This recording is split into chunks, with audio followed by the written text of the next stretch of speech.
edan lagi iki. Aku karo adikku kok iso dadi gedhe kaya ngono. Wah, elok. Laturi Mas pausaken. Ayo. Wong semene padha ngenteni gelute buta gedhe karo nang kene ditemtokke kowe kok apa aku sing tekaning pati ha cokot tugel gulumu rimah-rimah leganing ati kowe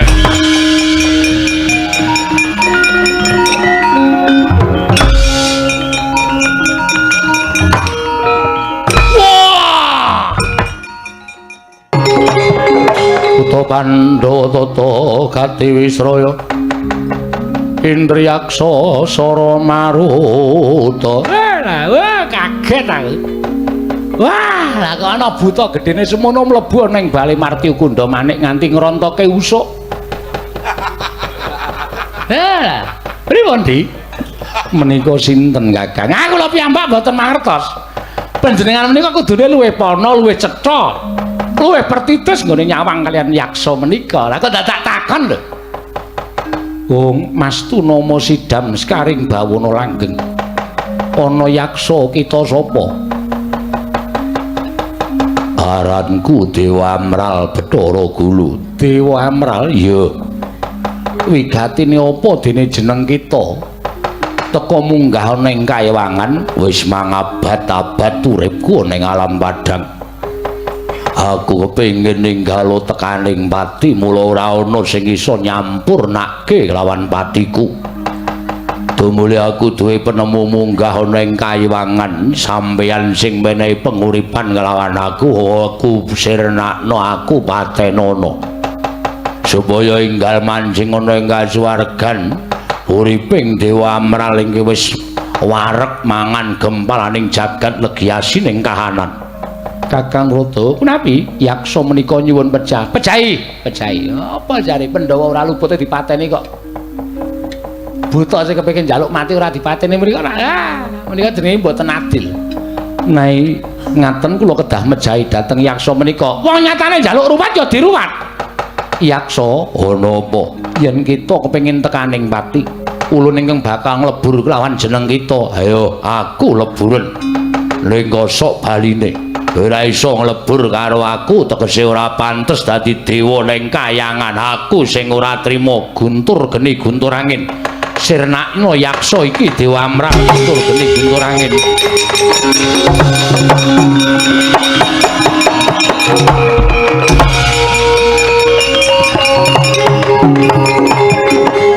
pripun guntur geni guntur angin kok mung nginjen rak mboten purun tumama teng awake. Buta menika dados pundi? Teko elok temen Kakang, guntur geni guntur angin mboten purun tumama dhateng badanipun yaksa menika. Rataya. Ayo menika salukaning para kuna sampun badhe nemahi. Sapa sing nandura wahyuning bakal sirna, sapa sing tandurane ala tukule ya ora bakal becik. Sapa sing tandurane becik tukule ya mesti bakal migunani. Lah menika. Panjenengan sampun tumindak mboten prayogi. Tumindak menapa? Nembe kemawon lakon kok takon lho. Menika mboten wonten sambung rapetipun kaliyan lelampan menika. Sing kandha sapa? Panjenengan menika nuwun sewu. Merga nuruti karepaning Bathari Durga lah kok dadi mamak mumuk nyuwun sewu mboten cetha paning Alpardiku Adi Pramesti Bathara Guru. Menika mangke kayangan geger lho. Cis Trisula tampanana mbaragake tibakno kulun.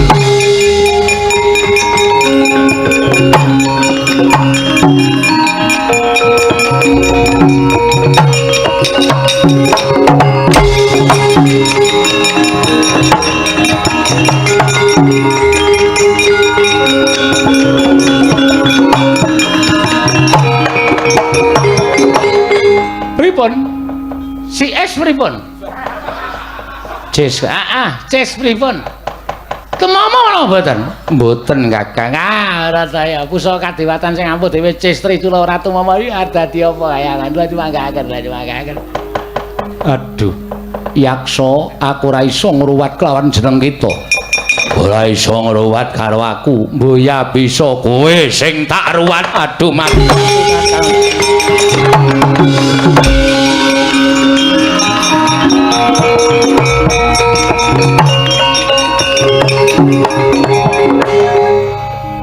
kula nrada ora wedi. Rak. Ora wedi. Yen Bathara Guru ora weruh mergane kakabetan tumindak ala. Mula paningale ya peteng. Ning nek ulun ora. Kok iso dadi gedene semono iki mbak aku njaluk. Njaluk apa? Carane piye supaya iso dadi gedene semono kuwi? Dudu perkaramu. Wis kana dioyak. Yen perlu dikapoke tumindake pancen nalisir saka angger-anggering kautaman Dewa Amral. Yo, Bathara Guru ya aja mlayu e.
Kresna tan tulusa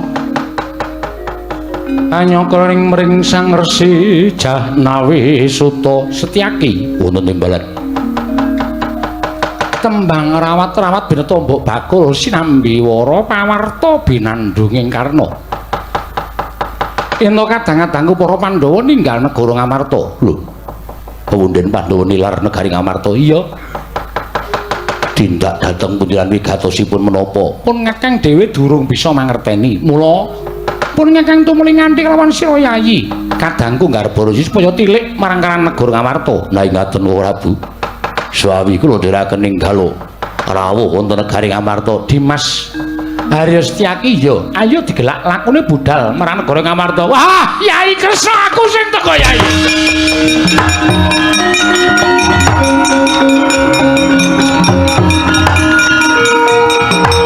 Waduh hatiku di.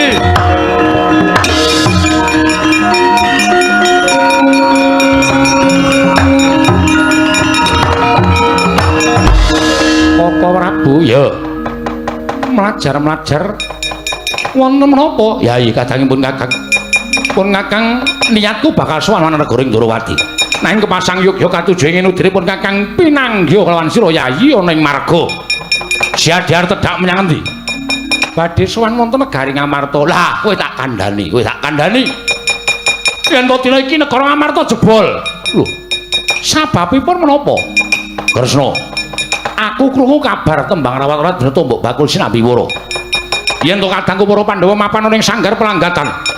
Nalika pun Kakang prapta ana negara Ngamarta, aku takon karo anak-anak Pandhawa apa sababe Pandhawa mapan ning sanggar pelanggatan.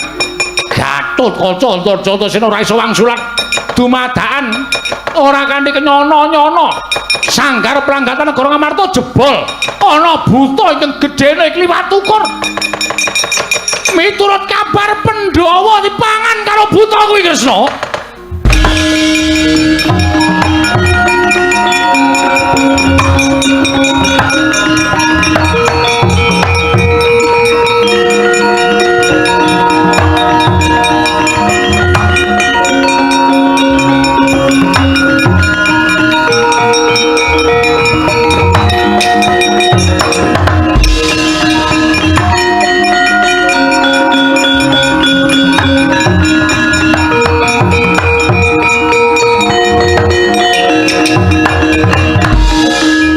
Ngaturaken sembah pangabekti kula kunjuk pukulun. Iya Kresna ulun nampa. Pukulun ngaturaken sembah pangabekti kula kunjuk. Baladewa ulun nampa. Wonten menapa pukulun teka mlajar-mlajar semu kami gilan. Ngantos dumugi wonten ing jagat padang menika keparengipun maduka pukulun Kresna. Kula wonten dawuh. Ulun nyuwun senjata pitulung. Kayiwangan geger. Lho. Geger sababipun ana yaksa ingkang ngrusak kayiwangan, yaksa ingkang kliwat ukur, jaluk ruwat nanging ulun ora iso ngruwat lawan yaksa, tumuli yaksa mau ngruwat lawan panjenengan ulun. Yaksa menika wonten badhe ngruwat ulun Sang Hyang Jatimurti. Iya, kaya mengkono Kresna. Kula aturi seminggah, butanipun kados menapa? Kula ingkang badhe nandhingi pukulun.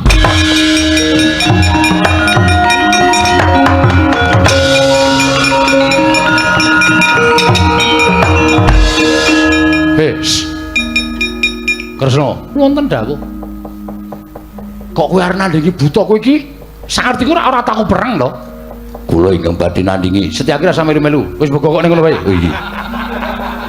Iki rembukane wong tuwa karo adhiku. Oh iya, ngestaken dawuh. Kok arep nandhingi buta iki karepmu piye? Koko Prabu piye? Sampun ngantos ngembe kaliyan kula ngiyas dhateng ing rayi. Lah kowe arep wujud apa? Ratri Mas paosaken Koko Prabu.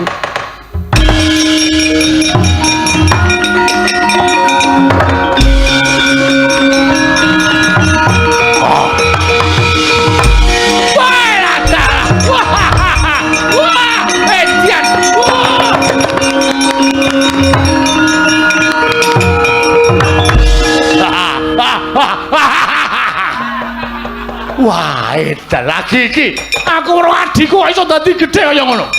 Wah, elok. Ratri Mas paosaken. Wah. Setyaki, wonten dawuh. Mbok kowe iki dadi adine Kresna nek ndi runtang-runtung loro kok ora njaluk kekuatan kaya ngene iki piye? Upama kowe njaluk kekuatane iso dadi buta gedhe ra Ndarawati nang loro. Sampun boten saged. Sampun kula budidaya ageng namung sekedhap kemawon lajeng alit. Kurang tapamu, kurang prihatinmu. Ngaten. Karepmu piye? Koko Prabu Ratri Seminggah yaksa menika ing badhe mapakaken Prabu.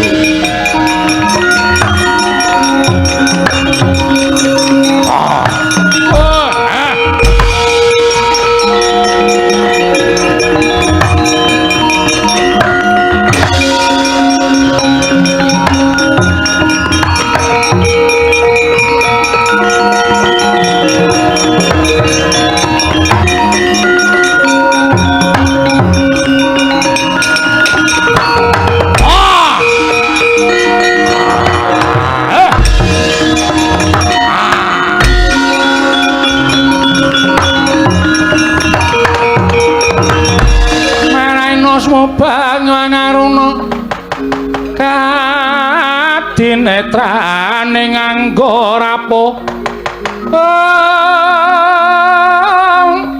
sabdaning kukila ring kanigara saketer kene donganing kung lir wuwu sing pene panca ana buta padha karo aku sapa takon karo aku Bala Srewu. Kowe sapa? Aku Dewa Amral. Kowe sing oyak-oyak Bathara Guru dasar kepara nyata. Aku ingkang diutus supaya ngayomi marang Bathara Guru lan mitulungi kaliyan panjenengane. Lho, yen ngono kowe wani karo aku sing tak wedeni apamu. Ayo. Wong semene padha ngenteni gelute buta gedhe karo nang kene ditemtokke kowe kok apa aku sing tekaning pati ha cokot tugel gulumu rimah-rimah leganing ati kowe.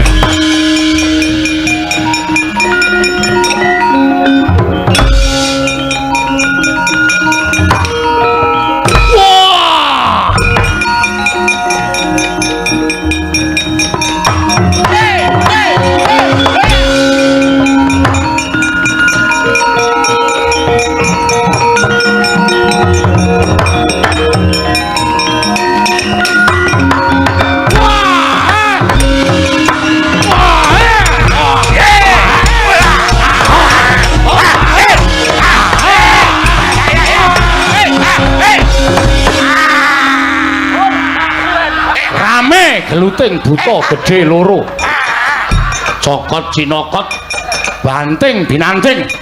Monggo para penonton kula aturi mbayangaken piyambak-piyambak. jile ungke genti kalindhe. Teka kowe mangkono pangudas maraning yaksa. Yai Prabu. Lho. Menika sinten? Menapa panjenengan supe kalian kula? Oh, kok ora Bundarawati kasinggihan mekaten. Kula pancen jarak wujud kados mekaten. Krana kula ngertos ingkang dados yaksa menika Yayi Punta. Kadang kula sekawan dipun banjut dening dewa, monggo kayangan digawe sungsang bawana balik.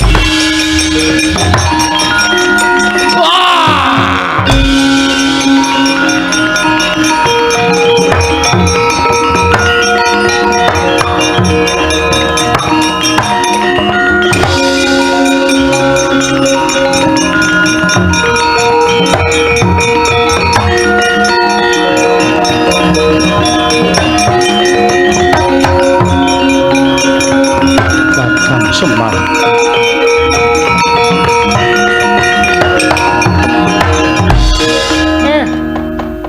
Manek Maya iki kasinggihan Kakang. Sapa, Pak? Bathara Guru, Gong. Bathara Guru, Gong. Ya nek kok wis mangkati murid rong do tangi.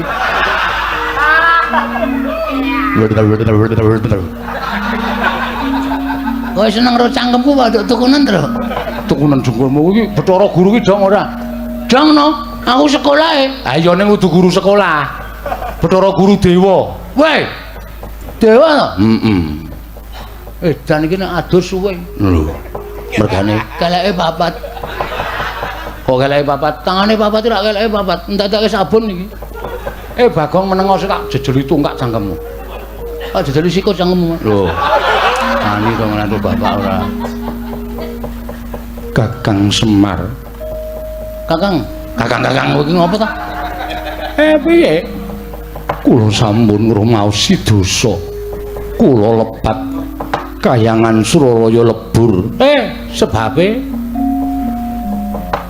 krana wonten yaksa kekalih ingkang ngamuk wonten ing Kayiwangan. Kosik Saihau tak takon karo kowe. Kowe gawe dosa apa? Kowe iki dadi sesembahaning para titah, sak laku jandramu ki ditulat sinudarsana dening para titah. Lah nek dewane we ngawuh gawar ngawur, glewar ngawur pakartine. Mesti ya entuk lelakon sing kaya ngono. Inggih. Ayo omongo jujur. Inggih. Inggih piye? Kula nggadahi kalepatan lupute ndangu kalian para Pandhawa. Pandhawa Werkudara, Janaka lan kembar. Tok dangu nang kayangan kasinggihan. Terus krana wadulipun Betari Durga ingkang nyuwun dhateng kula supados Pandhawa pejah. Kakang Semar. Pandhawa sekawan kula cemplungaken wonten ing kawah Candradimuka. Wah, asu iki. Kaget aku. Pratok ndasmu kowe.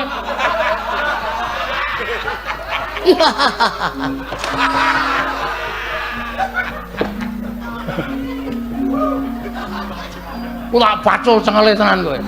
Pacule tak delikke. Ngayal tenan kok panjenengan. Lah kowe nek ora ngentaske ndaraku kayangan ora bakal tentrem guru tak kandhani.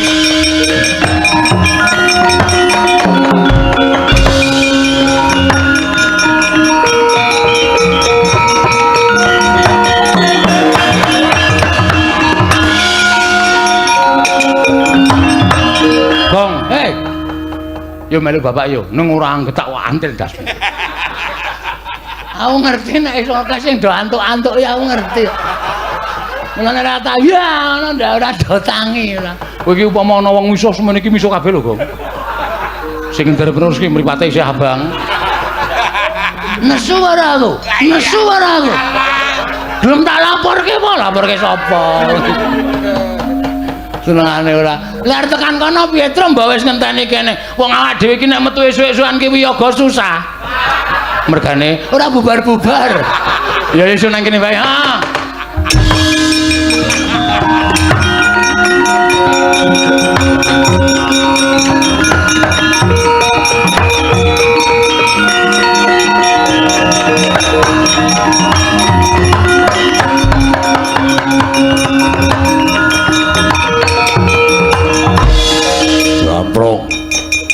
kembar. Wonten dawuh Mas, wonten dawuh Mas. Wah, ikhlasna lahir batinmu. Ujaring para sepuh padha ngendikake, wong sing ora dosa nyemplung ana ing kawah, geni ora bakal kuat ngobong karo wong sing pakartine becik.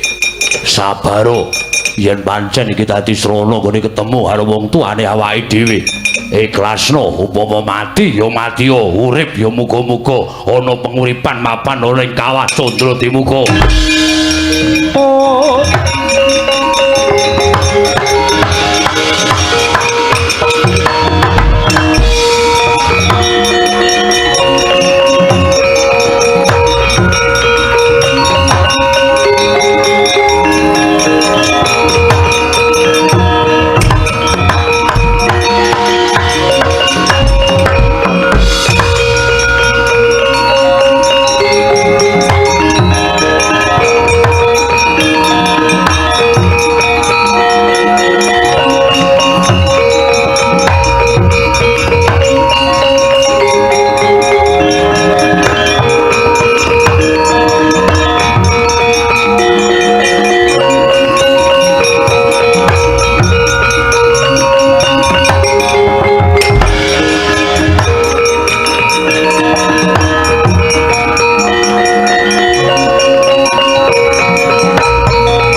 Wujude biru ing ora mlerengi loro cacahe monggo akeh-akeh sukma ingkang padha disiksa padha pating jlerit padha sambat njaluk tulung teka iki eneng sukma loro ingkang katon anteng. Wah, iki sapa? Atmajaku nggih, putraku wong gagah, putraku wong jlunet, Werkudara Janaka kembar. Sira wis dewasa kaya mengkono Atmajaku. Wah, Pandhu bapakku. Oh.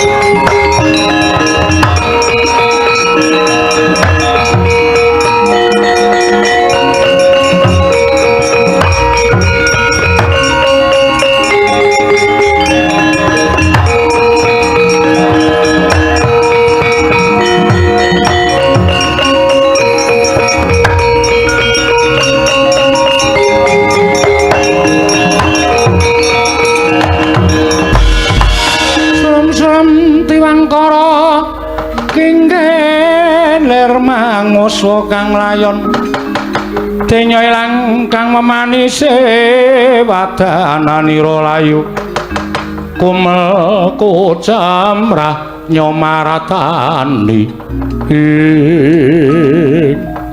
Wah, Madrim, Pandhu bapakku, ora ono jebul bener apa sing ndarasake sampeyan isih mapan ana ing kawah. Kanjeng Ibu Madrim, Kanjeng Rama kula mboten badhe wangsul. Kula nderek jeng ngandika. Nggih, Kanjeng Ibu kula nderek jeng ngandika. Kanjeng Ibu kula nderek paduka Kanjeng Ibu tuwin Kanjeng Rama kula mboten badhe wangsul wonten ing jana rama Kanjeng.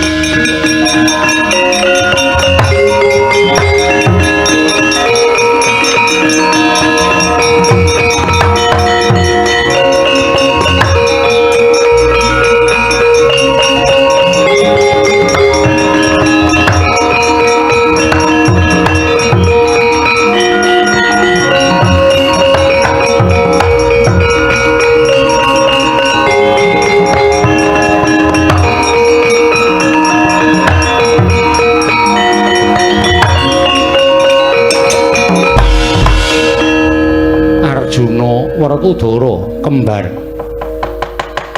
Marata Gage midhangetna apa kang dadi pangandika ulun tumrap jeneng kita. Ulun nyuwun mangapura. Ulun wis luput, ulun wis kleru.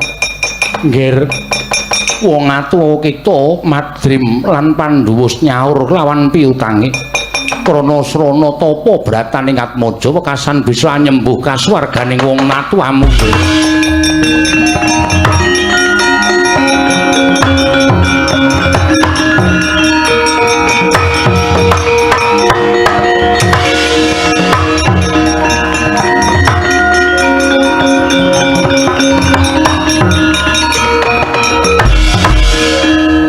Werkudara Arjuna, piye? Wong atuwamu wis padha munggah ning kasuwargan. Kinarya srana nggone ulun wis nandhang keluputan. Ulun paring liru kelawan kita nggone wis budidaya nyuwargake wong atuwa kita lan wis kelakon. Ulun jaluk tulung menapa ulun ana yaksa loro ingkang ngamuk ana ing Kayiwangan sirnakna nyuwun pangestu paduka ulun.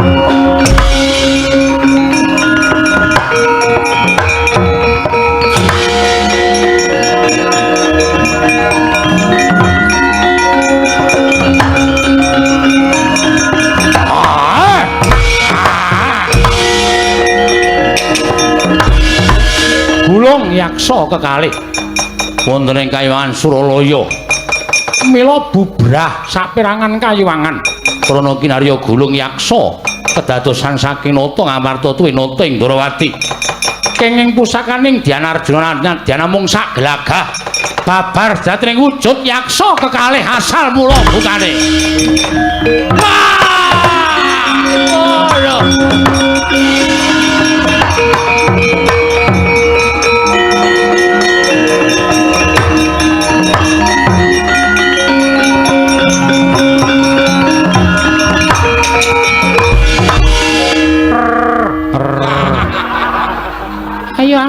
Ayo amuk. Cokot tugel gulumu. Cokot tugel dadi papat.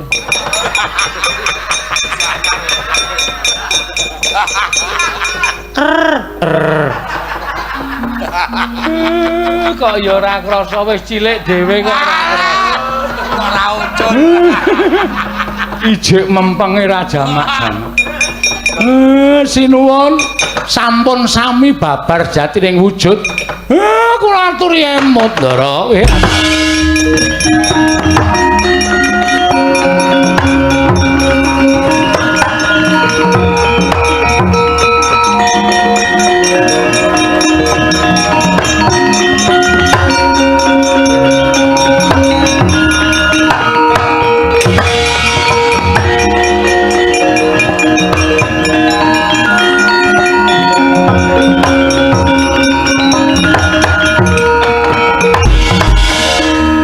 Mas Werkudara, yo. Nyai Panengah. Wah, ndisi mudhun ning negara Ngamarta. Nyai kadanging pun Kakang mbarep piye? Sasuwening Siadi mapan ana ing Kayiwangan. Monggo kabaring kendhak tampa Siadi dijemplungake ning Kawah Candradimuka. Jumbuh karo ngendikaning para pinter. Kawah Candradimuka kuwi bisa niteni marang kelakuaning para titah yen Bathara Guru menggunakake rasa sengit lawan titahe tumulini bagi pidana lawan titah mau monggo tanpa dosa tanpa luput genining kawah ora kawasa nglebur marang ragane wong kang tanpa dosa mengkono Dimas yo. Mula gandeng niatku ora duwe niat wani karo Bathara Guru. mung duwe niat kelakon penjangkaku nyuwargake kalawan wong tuaku. Mula nalika aku manjing jroning kawah ora katon panas malah wis ketemu karo Pandhu lan Babu Madrim. Saka panguwasaning Bathara Guru lan Bathara Guru wis njaluk ngapura marang para Pandhawa. Babu Madrim lan Bapa Pandhu wis munggah ana ing Kayiwangan. Wela dalah adikku diadiku Werkudara.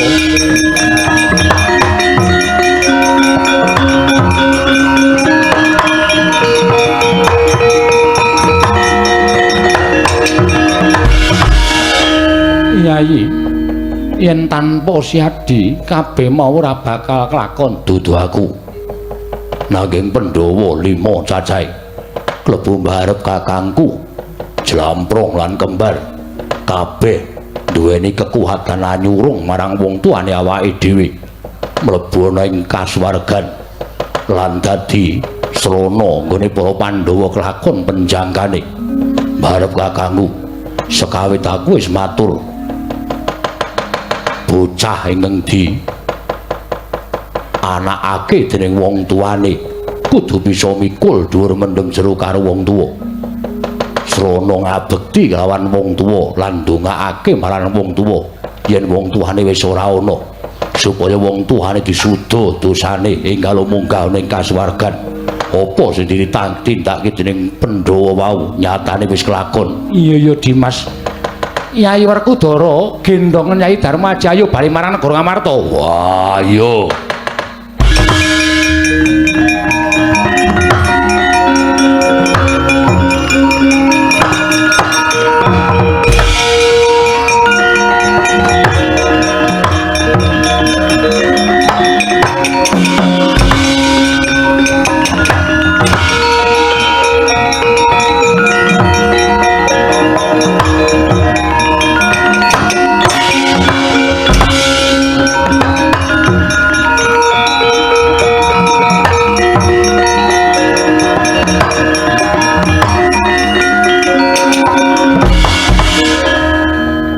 Njaluk tulung sapa wae.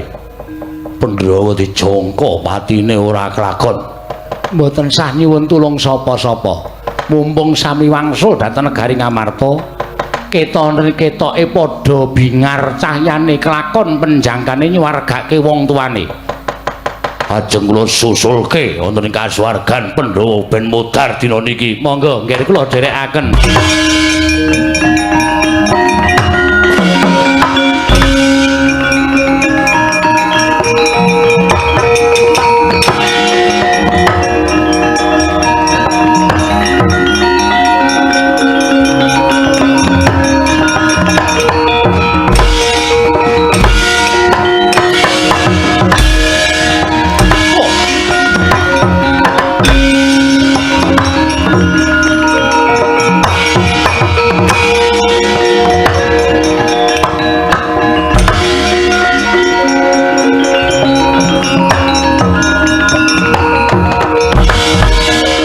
Madange jagat mungup-mungup paning sak pucaking wukir marebak bangsa merat keneng soroting surya mega lan gunung